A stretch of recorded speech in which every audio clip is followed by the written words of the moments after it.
자, 오늘 이제 창세기 우리가 13장을 들어갈 차례인데, 저 지난 시간에 제가 언급을 하지 못한 그런 내용이 좀 있어서, 그러니까 지난주 교환을 혹시 가지고 계신 분들은 4페이지를 보시면 되고요.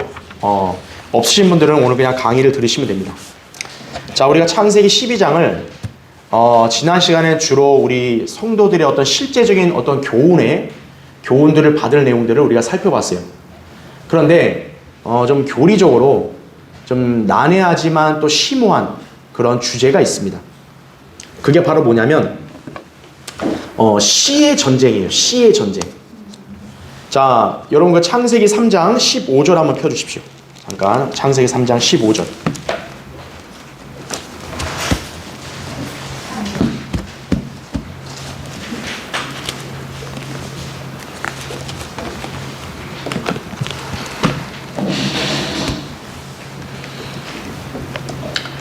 창세기 3장 15절 보시면, 자, 이제 하나님께서 이제 뱀에게, 이제 사탄이죠, 저주를 내리실 때 이렇게 말하죠.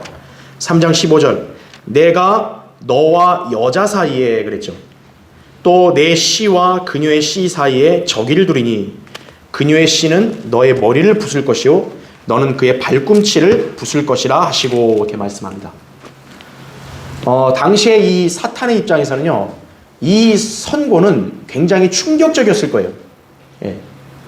그러니까 자기가 여자의 씨에게 박살이 난다 이거잖아요. 예언이. 그럼 사탄의 입장에서는 이 여자의 씨에 대해서 굉장히 촉각을 곤두세울 수밖에 없어요. 여자의 씨가 나타나면 나는 죽는구나 이거예요. 그러면 마귀 입장에서는 어떻게 할 수밖에 없는 거예요? 이 여자의 씨의 출현을 방해할 수밖에 없는 거죠. 여자 씨가 나타나면 자기는 죽는 거예요, 그냥. 바로, 그렇죠? 그리고 여기서 더 우리가 심오하게 봐야 될 게 뭐냐면, 씨는 남자에게 원래 있는 건데 여자의 씨란 말이에요. 그리고 맨 앞에 우리가 뭐라 하셨어요? 하나님께서 뭐라 말씀해? 너와 여자라 그랬다. 너와 여자. 그래서 사탄은 이때부터 마치 히스테리를 일으키는 것처럼 여자와 그 다음에 씨에 대한 공격을 계속적으로 감행하기 시작하는 거예요. 자, 여러분 이제 그 개념을 갖고 이제 지금 하는 내용을 잘 들으시면 되는 거예요. 자, 주님께서 왜 파라오의 집에 역병을 내려 개입하셨는지를 우리가 유심히 살펴볼 필요가 있는 거예요. 네. 자, 왜 하나님께서는 파라오의 집안에 엄중한 심판을 내리신 것인가 이거예요. 지금 파라오가 아브라함의 아내인 사라를 취해서 아내로 삼으려고 할 때 하나님이 역병을 쳤단 말이에요. 근데 반대로 생각해 보세요. 한번 또 다른 일을 생각해 보세요. 다윗이 아내인 우리아의 아내였던 밧세바를 자기가 데려가서 결국 아내로 삼아버렸잖아요. 그때 하나님께서는 역병을 내리진 않았거든요. 근데 파라오가 사라를 데려가서 아내로 삼으려 할 때 역병을 쳐버립니다. 그렇죠.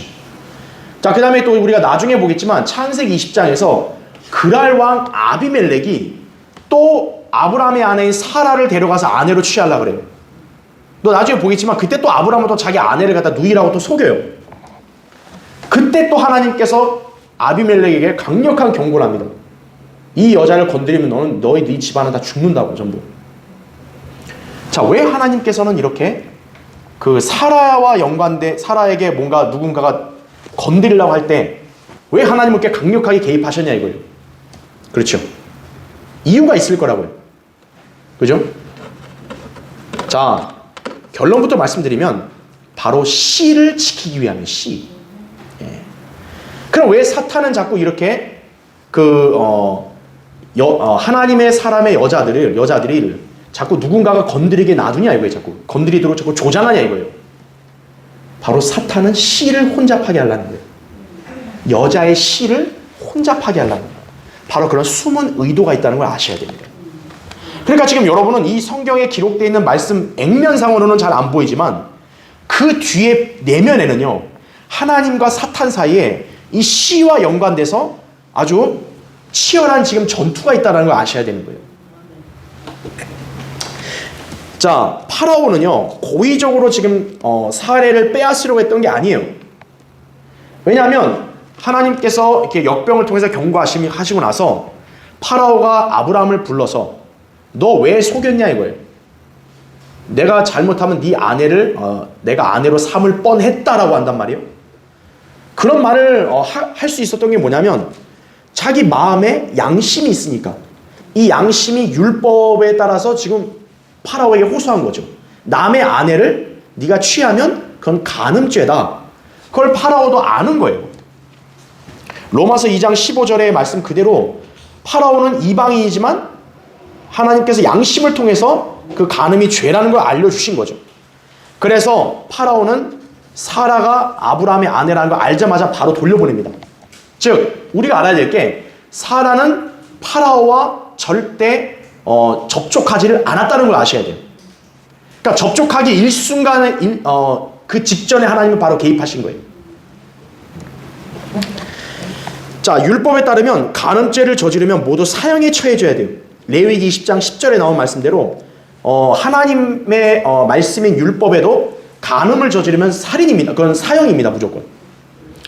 자, 이 점에 대해선 훗날 아브라함이 또 거짓말을 함으로써 사라를 취하려고 했던 아비멜렉도 잘 알고 있었다 이거죠. 창세기 20장 14절에 아비멜렉도 또 이 이방인인데 이게 자기가 아브라함에게 속았다는 거 알고 사라를 다시 또 보냅니다. 예. 에이 뭔 상관이야, 내가 취하면 되지. 그렇게 안 했다고요. 왜? 그들의 양심이 이거는 간음이고 무서운 죄라는 걸 아니까 그러는 거죠. 자, 그러면 파라오는요 자기가 고의적으로 지금 사라를 이렇게 아내로 삼으려 했던 게 아니잖아요. 어떻게 보면 아브라함의 거짓말에 속아서 한 거 아니에요. 그러니까 파라오가 아브라함을 책망했잖아요. 그렇죠? 자, 그런데 그럼에도 불구하고요 하나님께서는 파라오의 온 집안을 역병으로 치신 거예요. 파라오라는 인간적인 입장에서 본다면 좀 너무하신 거 아니냐 이렇게 항변할 수도 있어요. 근데 하나님께서 그렇게 강력하고 또 아주 심각하게 개입하신 이유가 뭐냐 이거예요. 사라의 태를 파라오의 씨로부터 보호하려는 조치인 거예요. 왜 그러냐면 누군가가 지금 씨를 혼잡케 하려고 배후에서 관여하고 있기 때문에 그런 거예요. 그게 바로 사탄이라고요. 자, 하나님께서는 진즉 사탄에게 여자의 씨가 출현하여 그를 멸망시킬 것을 선언하셨다 이거죠. 이때부터 사탄은요 이 여자의 씨의 출현을 방해하고자 씨를 혼잡케 하려고 시도해 왔다 이거죠. 그래서 여러분이 이걸 잘 알아야 될 게 뭐냐면요 성경이 우리가 이 창세기 이 3장부터 우리가 이제 흔히 영적 전쟁이 시작됐다고 말하거든요. 영적 전쟁은 창세기 3장부터 시작이 됐어요. 왜요? 이제 하나님이 사탄에게 이제 여자의 씨와 너 사이에 적의를 둔다 했거든요. 이제 영적 전쟁의 구도가 잡힌 거예요. 그래서 이제 하나님과 이제 사탄 사이에 이 영적 전쟁이 있는데 이 영적 전쟁의 구도의 핵심이 뭐냐? 바로 여자의 씨인 거예요. 여자의 씨. 여자의 씨가 네 머리통을 박살을 내면 끝난다 이거죠. 그러니까 이게 요한계시록 이제 19장에서 마무리가 되잖아요. 20장으로. 그래서 우리가 영적 전쟁을 창세기 3장부터 시작해서 요한계시록 20장까지 이어진다고 말합니다. 그러니까 천년왕국이 돼야 이제 어떻게 보면 영적 전쟁이 끝난 거예요. 왜냐하면 하나님께서 선언하시던 영적 전쟁은 하나님과 사탄 사이의 이 대립 구도는 바로 여자의 씨를 통해서 이게 결단이 나는 거예요. 결정이 나는 거예요. 여자의 씨가 나타나는데 먼저 어떻게 한다 그랬어요? 뱀이 여자의 씨의 발꿈치를 문다 그랬죠. 초림 때 십자가예요. 하지만 여자의 씨는 종국에는 어때요? 뱀의 머리를 박살내버리는 거죠. 재림이죠. 바로 영적 전쟁의 핵심 뭐냐? 여자의 씨인 거예요. 사탄은 바로 그걸 감지하고 있던 거죠. 그래서 이제 어떻게 하냐? 사탄의 계략은 바로 이 씨를 혼잡케 하는 거예요. 씨를 혼잡케 하는 거예요. 여자의 씨가 나타나면 안 되는 거예요. 그러니까 어떻게 하냐? 하나님께서 여자이기 때문에 어떤 남자에서 나오는 게 아니라 여자가 애를 낳는 이런 부분에 민감하게 반응하는 거죠. 그래서 하나님의 사람들의 어떤 여자들 건드리고 씨를 혼잡케 하려는 게 바로 이 사탄의 계략인 거예요. 여자의 씨를 방해하는 거죠. 예. 그래서 우리가 맨 처음에 어떤 일이 있었냐? 자, 창세기 3장 이후에 창세기 4장에서 바로 최초의 살인사건이 나오죠. 이브에게서 카인과 아벨이 나왔단 말이에요. 카인이 아벨을 죽여버렸잖아요. 가만 보니까 하나님께서 아벨을 인정하고 아벨의 재물을 받아들이시는 거예요. 사탄의 입장에서는 어때요? 아벨이 여자의 신주를 아는 거죠. 왜? 분명히 그때 당시에는 아담과 이브밖에 없으니까, 아담과 이브 이게 있으니까 여자, 아담과 이브, 뱀 이렇게 놓고 얘기했으니까 여자의 씨 하면 이브에게서 나오는 아들? 이렇게 생각할 수 있단 말이에요. 그러니까 아벨을 죽인 거죠. 그게 바로 배후에 사탄이 개입을 한 거예요. 자, 그뿐만 아니죠. 카인과 아벨 사건만이 아니라 창세기 6장을 보면요. 여러분 어떤 일이 있었죠? 하나님의 아들들이 내려와서 사람의 딸들과 결합을 합니다. 거인들을 낳아요. 노아의 홍수가 일어나게 된 사실 어떻게 보면 결정적인 계기 중에 하나가 바로 씨가 난잡하게 됐다는 거죠. 성이 변태적인 성행위가 이루어진 거죠. 그럼 왜 사탄은 그런 짓을 저질렀냐 이거예요. 사탄이 발악하는 거죠. 여자의 씨 나오면 안 돼. 그러니까 어떻게든 여자들에게 다 들어가서 씨를 난잡하게 만드는 거죠. 그 내막을 아셔야 돼요, 여러분요. 왜 사탄이 인간을 타락시킬 때 성문제를 갖고 건드리냐 이거예요, 자꾸. 사탄이 단순히 음란해서가 아니라 바로 사탄은 씨를 혼잡해하는 게 목적인 거예요. 그래서 구약에서는 이렇게 성문제가 자꾸 계속 두드러지는 거예요, 자꾸. 창세기 6장도 그랬죠? 그러면 창세기 9장에서 또 함이 자기 아버지를 건드려요. 동성연애의 죄를 저질러요. 역시 성문제가 나옵니다. 성문제 때문에 또 타락을 하죠. 왜요? 씨를 혼잡게 하는 거예요. 자, 아브라함도 어때요? 하나님이 이제 아브라함을 부르셔서 아브라함과 언약을 맺으니까 이제 사탄이 어떻게 하는 거예요? 아브라함의 아내를 건드리게 하는 거죠. 왜요? 보니까 직감할 때 이거 아브라함에게서 나중에 여자의 씨가 나오는 게 아니야? 또 그래서 파라오가 사라를 취하도록 그렇게 딱 환경을 꾸미는 거예요. 그게 바로 사탄의 배후의 계략이다 이거죠. 예. 그걸 여러분이 아셔야 돼요. 그래서 예수 그리스도가 나타날 때까지는요, 무수하게 구약에서는 성문제가 자꾸 대두되는 거예요, 자꾸. 자, 여러분 한번 볼게요. 그러면 이제 사탄은 항상 주 목적이 뭐예요? 씨를 혼잡게 한다. 바로 뭐냐면 여자의 씨의 출현을 방해하려고 시도하는 거예요, 계속. 왜냐하면 여자의 씨가 나오는 순간 자기는 죽는다는 걸 알거든요, 사탄은. 네. 그래서 그걸 기억하셔야 돼요. 그래서 아까 제가 얘기한 대로 이브의 씨를 혼잡게 해서 살인자인 카인을 낳았잖아요. 요한일서 3장 12절에 보면 카인은요, 단순한 아담의 아들 이상의 어떤 그런 의미를 갖습니다. 악한 자에게서 나왔다 그래요. 요한일서 3장 12절에는 악한 자에게서. 예. 그러니까 제가 그건 예전에 창세기 강의할 때 한번 언급했죠. 사탄과 이브 사이에 어떤 모종의 관계가 있었다라는 걸 암시하는 거죠. 그게 뭐냐면 바로 씨를 혼잡게 하는 거예요, 사탄이. 그 다음에 아까 얘기했던 창세기 6장에 소위 이제 하나님의 아들들, 타락한 천사들이 사람의 딸들에게 들어간다 이거죠. 성문제예요, 역시. 함이 동성연의 죄를 저질렀다. 그렇죠? 그러니까 결국 저주를 받았잖아요. 예. 성문제예요. 그 다음에 아브라함의 아내 사레를 이집트의 파라오가 취하게 함으로써 아브라함의 씨를 혼잡게 하려고 시도한 거죠. 파라오가 개입을 한 거예요. 자, 그것만으로 끝이 아닙니다. 이후로도 아브라함은요, 하가를 취하는 잘못을 범하죠. 하나님은 분명히 아브라함의 씨는 약속된 씨이기 때문에 그 약속된 씨는 사라에게서 나오는 것을 하나님은 정하신 거예요. 그러니까 아브라함은 육신의 안목과 판단으로 섣부르게 행동하면 안 되는 거죠. 하나님을 기다려야 되는데 그게 아니라 특히 이제 사라가 조급하니까 자기 여종을 붙여버린 거예요. 약속의 씨를 또 혼란스럽게 만든 거죠. 사실 그렇게 함으로써 어떻게 된 거예요? 하가를 통해서 이스마엘이 나와서 오늘날 그 이스마엘 후예인 아랍 족속들이 자기들이 아브라함의 장자라고 정통성이라 우기잖아요. 약속의 씨가 이스마엘이라 우긴다고요, 지금도. 그 아랍 국가들은. 이삭을 통한 이스라엘이 아니라 자기 이스마엘이 장자니까 이스마엘을 통한 자기네가 정통이 있다고 얘기한다고요. 바로 그게 뭐냐면 사탄이 씨를 혼잡하게 한 거예요. 자, 이삭도 어때죠? 하나님의 약속대로도 불구하고 자식 없이 거의 죽을 뻔했다고. 창세기 22장에서 어떻게 보면 이제 물론 하나님이 시험하신 것도 있지만 결국 이삭은 자식 없이 죽음에 처할 수 있는 환경도 됐죠. 그렇죠?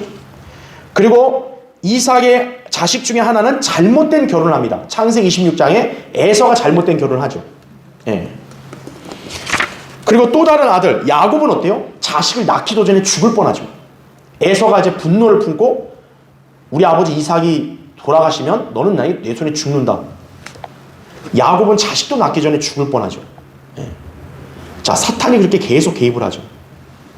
자, 야곱은 어떨까요? 야곱의 자식들은요, 몸을 아예 망쳐버렸어요.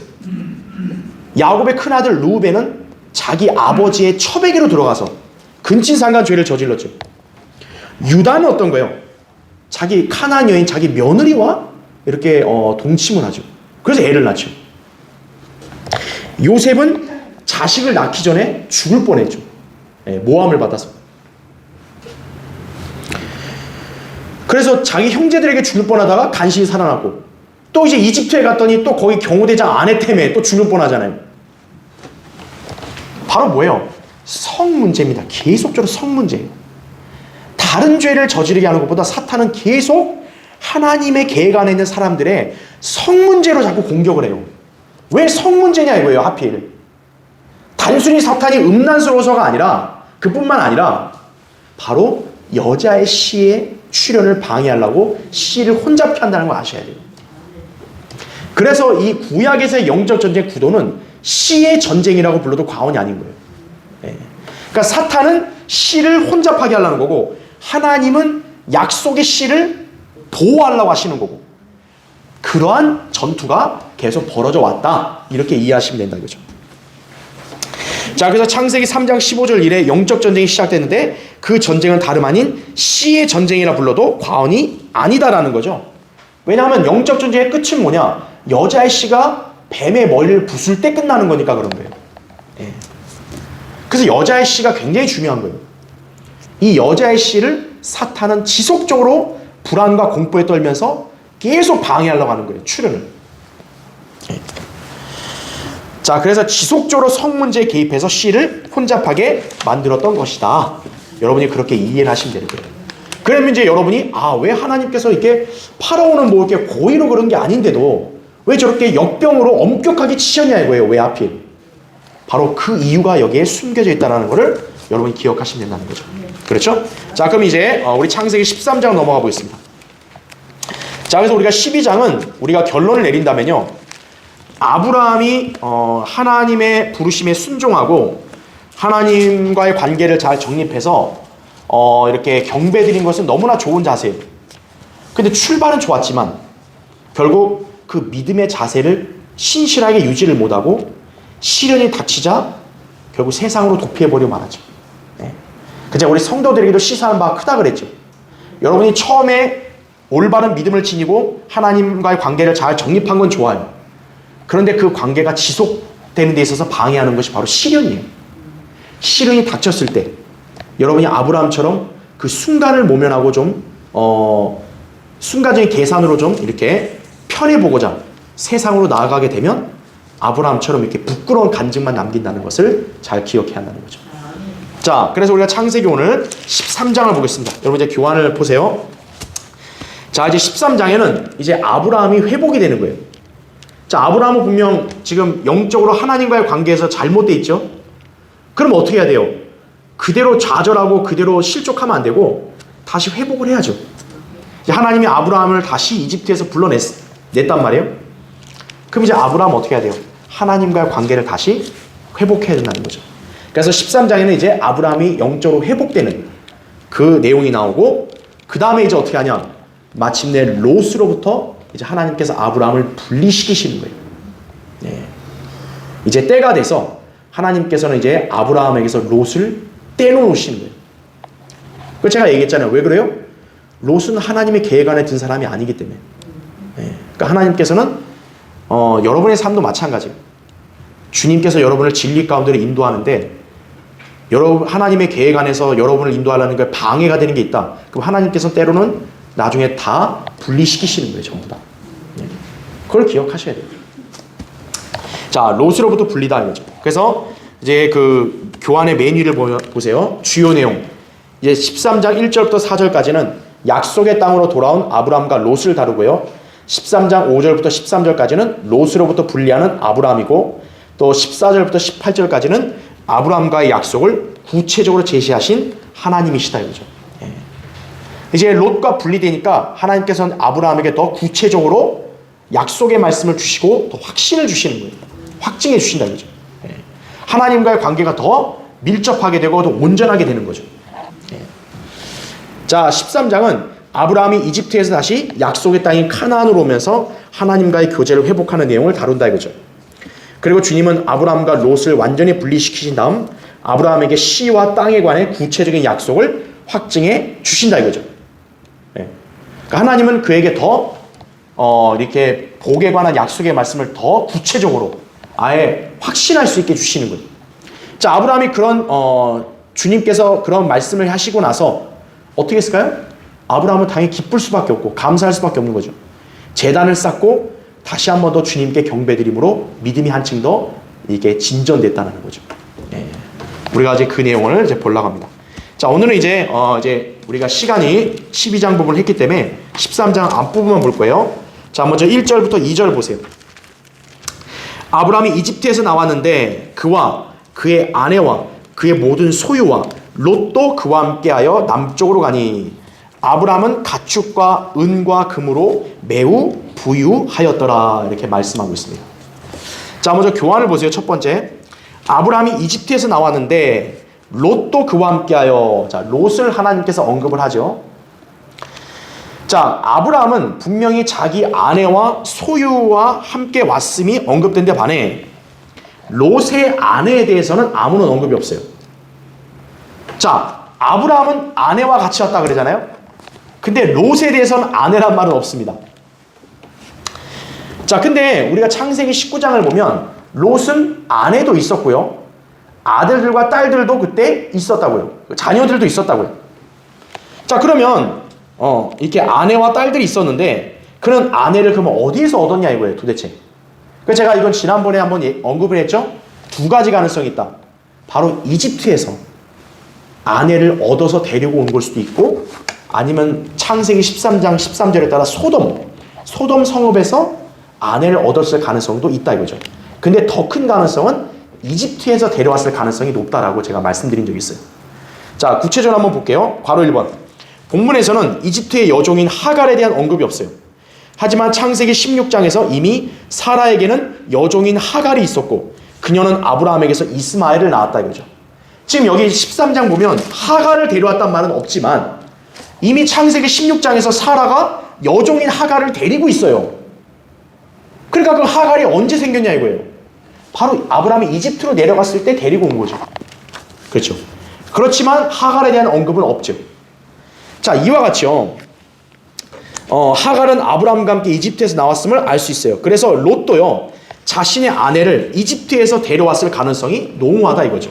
예. 그러니까 하나님이 언급을 안 했어도 하갈처럼 언급은 안 했지만 이미 이집트에서 데려온 하갈이라는 걸 알게 했듯이 롯의 아내도 이집트에서 데려왔을 가능성이 높다는 거죠. 자, 괄호 2번 보세요. 물론 롯의 아내의 출신에 대해서는 성경에서 정확하게 언급하지 않아요. 그런데 롯이 소돔 땅을 바라보며 했던 고백이 참으로 의미심장합니다. 여러분 거기 창세기 13장 10절 한번 보세요. 거기 13장 10절을 보면 이에 롯이 눈을 들어 요단의 온 평지를 바라보니 소알에 이르기까지 어느 곳이나 물이 넉넉하더라. 그곳은 주께서 소돔과 고모라를 멸망시키기 전이었으니 이거죠.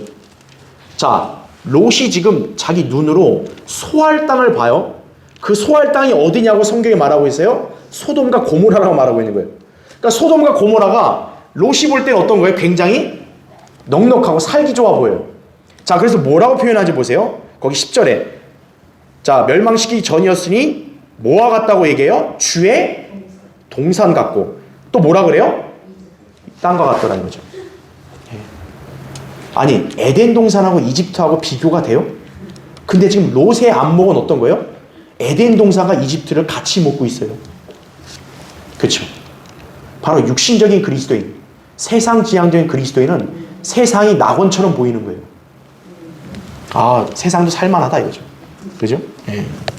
자, 그건 이제 나중에 차차 하기로 하고. 자, 그럼 성경에서 이 언급이 참 의미심장한 거예요. 왜 소돔을 뭐와 같다고 여겨요? 이집트 땅과 같다고 여기냐고요. 왜? 이집트 땅과. 자, 괄호 3번을 보세요. 롯의 가족이 훗날 소돔에서 빠져나올 때, 자, 롯의 아내는 미련을 못 버리고 어때요? 뒤를 돌아보다가 소금 기둥이 돼버렸죠. 하나님은 분명히 뒤돌아보지 말고 너 빨리 나가, 그냥 빨리 나가 그랬는데, 다른 가족들은 다 나가는데 롯의 아내만 이게 미련이 남는 거예요. 그래도 뒤를 보고 싶다, 뒤돌아보자. 그래서 소금 기둥이 했단 말이에요. 자, 롯의 왜 다른 사람도 아닌 롯의 아내만큼은 왜 소돔 땅에 미련이 있었을까요? 여러분, 그렇죠? 우리가 보면 나중에 롯과 함께 따라온 딸들은 분명히 영적인 사람은 아니라는 거 우리가 알 수 있어요. 자기 아버지가 근친상간도 했잖아요. 그러니까 그 롯의 딸들도 보면 이렇게 뭐 영적인 사람도 아니고, 사실 롯도 그렇게 영적인 사람은 아닌데 다른 사람들은 뒤를 안 돌아봤어요. 근데 유독 롯의 아내만 뒤를 돌아본 거예요. 왜 이렇게 소돔에 미련을 가졌을까요? 특히 롯의 아내만 유독. 자, 롯의 고백대로 소돔이 이집트 땅과 같다고 했잖아요. 롯이 말한 대로 소돔을 뭐라고 이집트 땅과 같다 그랬잖아요.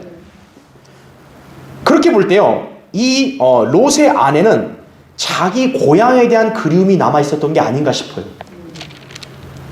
그러니까 소돔 땅이 이집트 땅과 같다 그랬다면 이 롯의 아내는 그 고향에 대한 향수를 그 소돔 땅에서 충분히 느낄 수 있었겠죠. 그러니까 이 자기 고향과 같은 땅이 불로 멸망한다고 말을 듣고 갈 때 어떤 거예요? 다른 사람은 그냥 가지만 이 아내만큼은 도저히 미련을 못 버리는 거예요. 왜? 자기 고향과 같다고 생각했으면 그럴 가능성이 있겠죠. 그러므로 롯의 아내는 아마도 사라의 여종인 하갈과 동양인이었을 가능성이 높다는 거예요. 그러니까 우리가 성경으로 잘 비교해서 봐야 되는 거예요. 왜 성령님께서는 하필 롯의 고백인 이집트 땅을 넣냐? 왜 소돔과 같이? 비슷한 거예요. 근데 거기에 대한 미련을 유독 롯의 아내가 집착했다는 거죠. 왜? 롯의 아내의 고향이 이집트라고 한다면 그건 충분히 우리가 이해할 수 있는 거죠. 네, 그렇죠?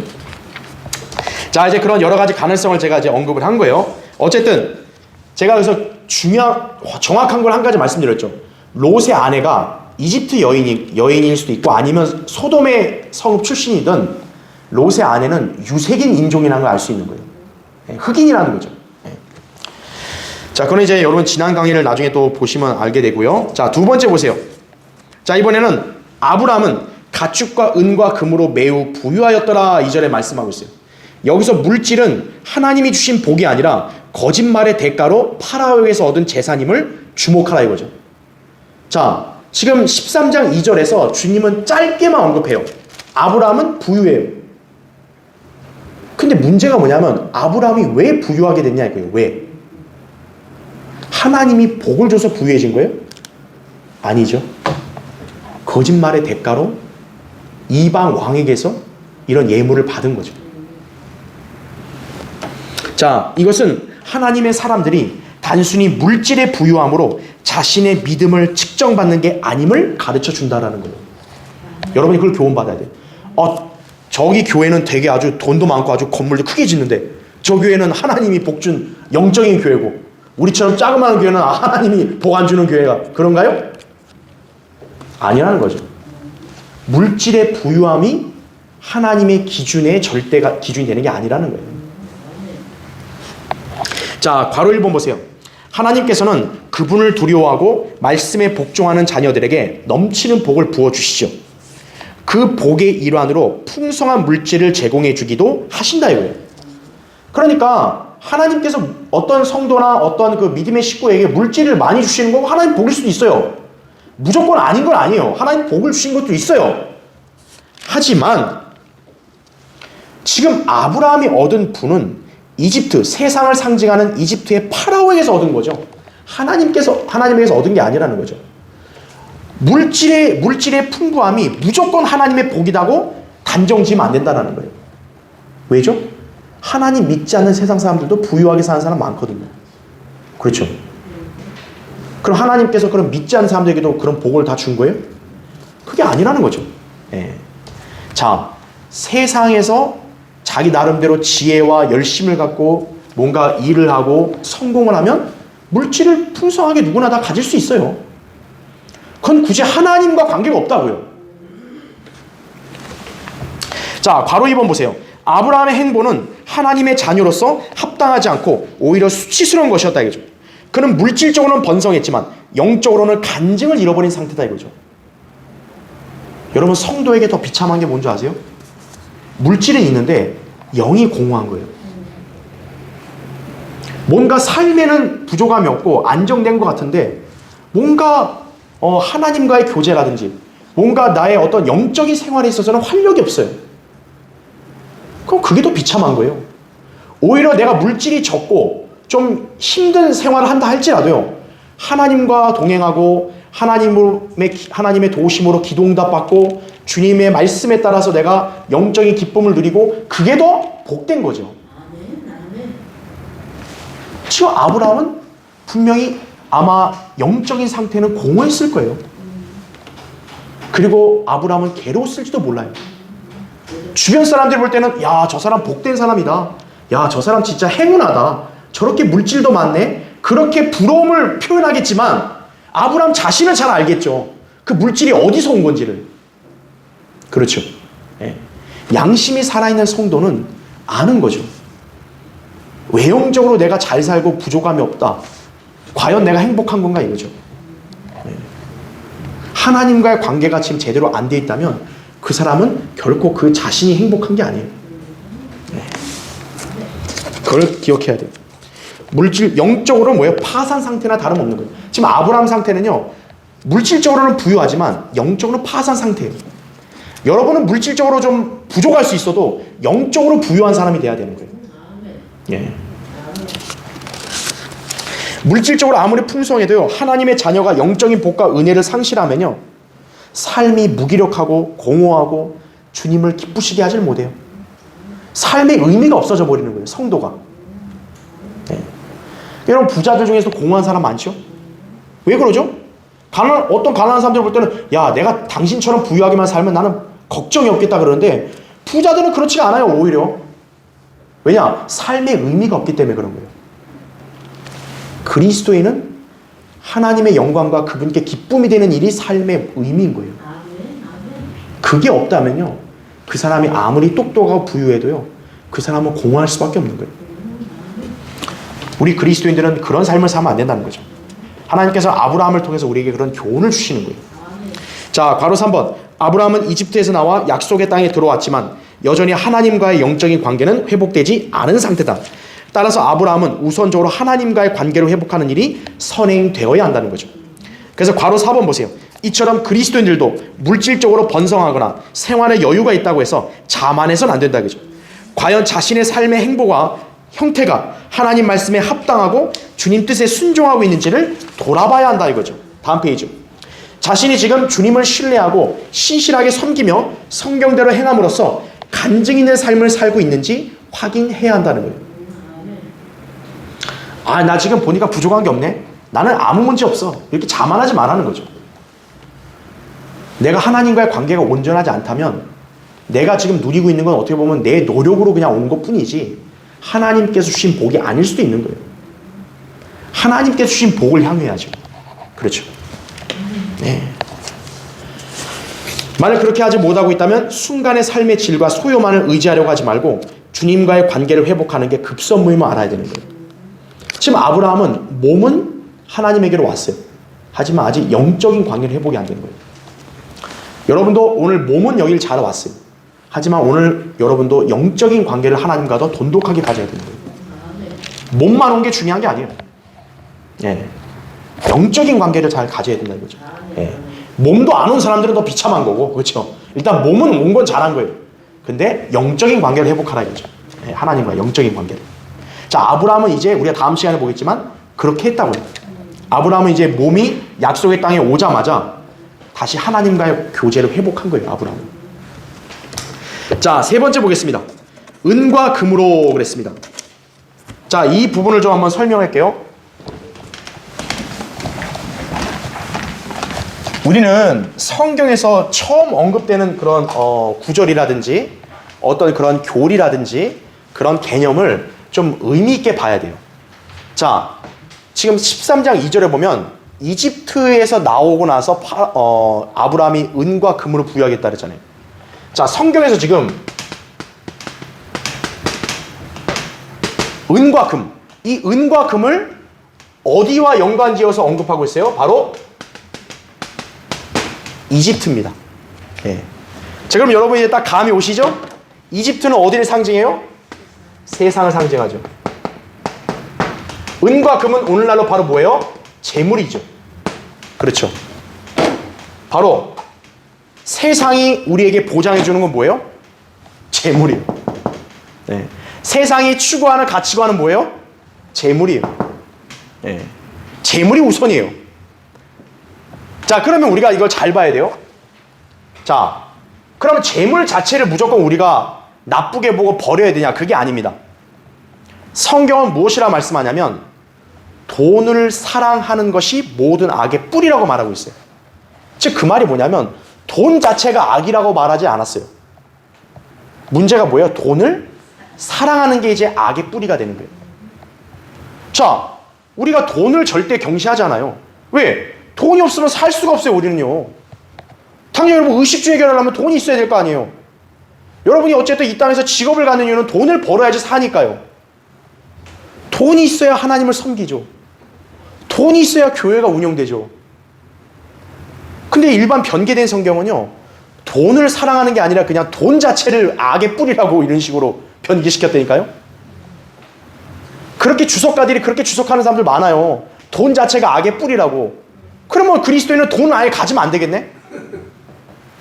그게 아니라는 거죠. 돈은 우리 생활에 필요한 거니까 하나님이 주시는 거예요, 다. 많이 필요한 사람 많이 주시는 거예요. 많이 구하면 돼요. 내가 가족들 부양하고 나는 이런 삶을 해야 주님을 섬길 수 있으니까 나는 이만큼 필요합니다. 구할 수 있는 거예요. 문제가 뭐라는 거예요? 이거를 사랑을 하면 이제 악의 뿌리가 되는 거예요. 악을. 이걸 사랑하면. 예. 그걸 기억해야 되는 거예요. 근데 보세요. 세상에는 바로 뭐예요? 돈과 밀접하게 연관되어 있다고, 세상에. 그러니까 세상에 자꾸 깊숙이 물들어가면 어떻게 된 거예요? 재물에 더 마음이 갈 수밖에 없는 거예요. 네. 세상에 깊숙이 가면 재물을 더 많이 얻을 수 있겠죠. 자기가 노력을 하든 운이 좋든. 하지만 그러면 어때요? 재물을 사랑할 수 있는 가능성이 더 높아지는 거예요. 자꾸 세상으로 가면. 우리에게 이걸 가르쳐 주는 거예요. 세상이 여러분을 손짓해요. 야, 일로 와. 여기 좋아. 그럼 나 거기 가면 뭐가 있어? 은과 금. 세상은 이걸 여러분에게 보장해 주는 거예요. 너 세상 열심히 일하면 이거 많이 번다? 일확천금 얻는다? 세상은 딱 여기까지만 보장해 주는 거예요. 그럼 이거 받으면 어떡하죠? 사람이? 사랑하는 거죠. 아이고 이거 돈 봐라. 그럼 이제 악이 되는 거예요. 그걸 우리에게 여기서 영적으로 하나 가르쳐 주는 거예요. 왜 하나님께서, 성령님께서는 성경에 맨 처음 은과 금을 언급할 때, 그죠? 은과 금을 같이 언급할 때 이집트를 같이 넣냐 이거예요. 네. 바로 세상과 물질은 깊숙한 연관관계가 있는 거예요. 자, 그래서 괄호 1번 보세요. 아브라함이 얻은 은과 금은 이집트에서 비롯된 것이다. 성경에서 이집트와 관련하여 은과 금이 한데 묶여 등장한 것은 본문이 처음이다. 영적으로 세상이 제일 가치를 두는 것은 다름 아닌 돈이고 사람들에게 보상해 줄 수 있는 최고의 수단임을 알 수 있다. 그죠? 여기에 사람들은 이 돈을 사랑하여 어떻게든 더 가지려고 하는 탐심이 가득 차게 되는 것이다. 그죠? 네. 자, 괄호 2번 보세요. 물론 돈 자체는 삶을 영위하는 데서 필요한 수단이면 틀림없다. 돈 자체를 경시할 필요는 없다. 하지만 돈을 어떻게 하는 게 문제라고요? 사랑하는 게 문제다. 그죠? 여러분의 마음을 여러분이 잘 알 거예요. 잘 보세요. 나는 과연 돈을 사랑하고 있냐 이거예요. 그냥 필요한 수단으로만 써먹는 게 아니라 내가 이 돈에다 마음을 두고 있지 않냐 이거예요. 그럼 하나님과 자신이 더 잘 알고 있는 거예요. 돈을 사랑하게 되면 어떤 형태로든 악이 발생하는 거예요. 자, 성경에서 예를 들어볼까요? 동그라미 1번. 여러분 여호수아 7장에 아칸이 있죠. 아칸. 여호수아가 가나안 땅에서 정복 전쟁할 때 처음으로 패배한 전쟁이 바로 이 아이성 전투예요. 왜 패배했냐? 악한의 탐심 때문에. 게하시, 엘리사의 종이죠. 심부름꾼이죠.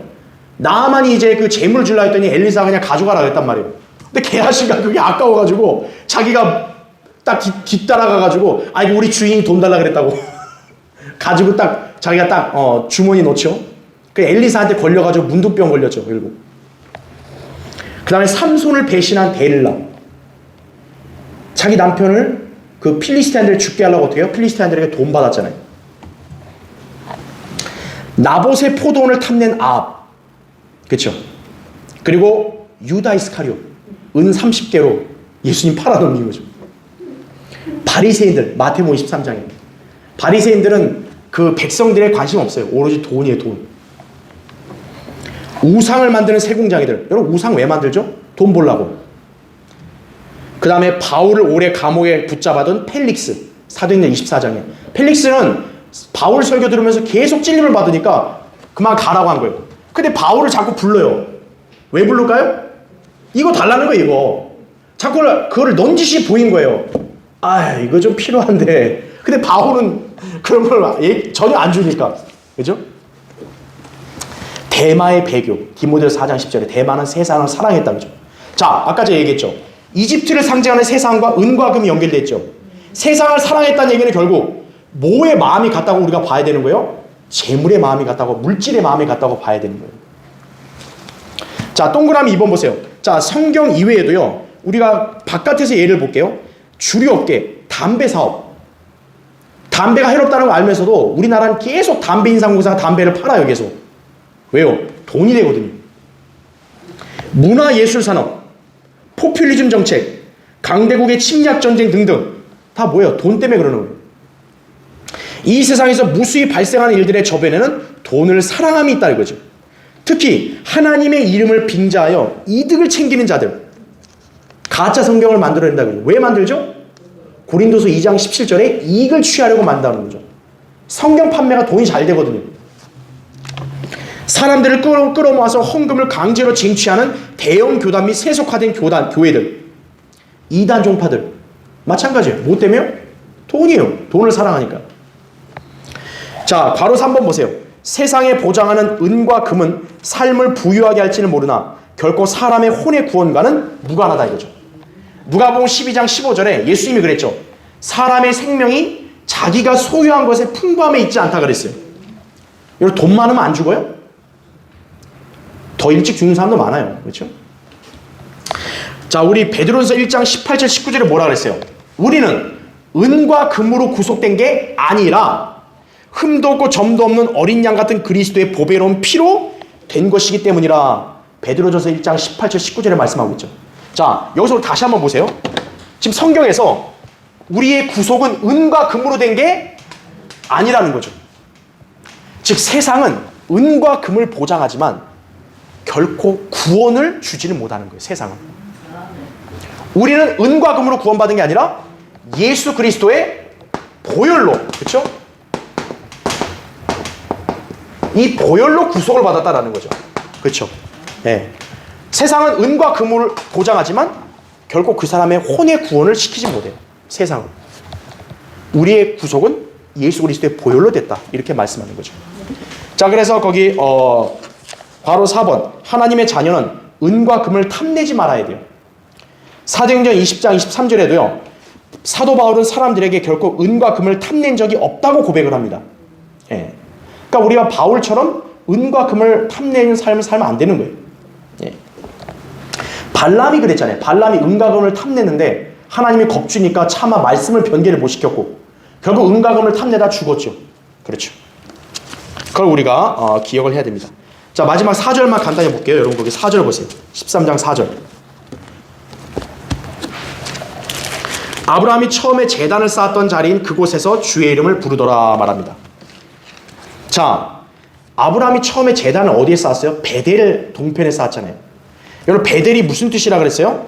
하나님의 집. 그렇죠? 하나님의 집으로 다 올라가서 다시 주의 이름을 부름으로써 하나님과의 관계를 회복하게 된다 이거죠. 자, 이것은 하나님과의 첫사랑을 잃어버린 성도들이 교훈을 삼아야 돼요. 계시록 2장 4절 5절에 이렇게 나오죠. 그러나 너를 책망할 것이 다소 있나니 이는 내가 너의 첫사랑을 저버린 것 때문이라. 그러므로 내가 어디서 떨어졌는지를 기억하고 회개하며 너는 처음 일들을 행하라 그랬죠. 여러분이 뭔가 영적으로 문제가 있다. 여러분이 지금 뭔가 하나님과의 관계가 좀 느슨해졌다. 그러면 여러분은 지금 첫사랑을 잃어버린 거예요. 그럼 첫사랑을 회복하는 게 가장 좋은 게 뭐냐? 처음 일들을 행하는 거예요.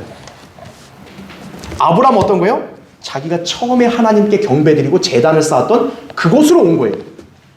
여러분도 처음 구원받고 또 처음 진리를 알고 성경 들으며 교회 왔던 그 마음 자세를 다시 갖는 거예요. 그러면 여러분이 영적으로 다시 설 수 있다는 것이죠.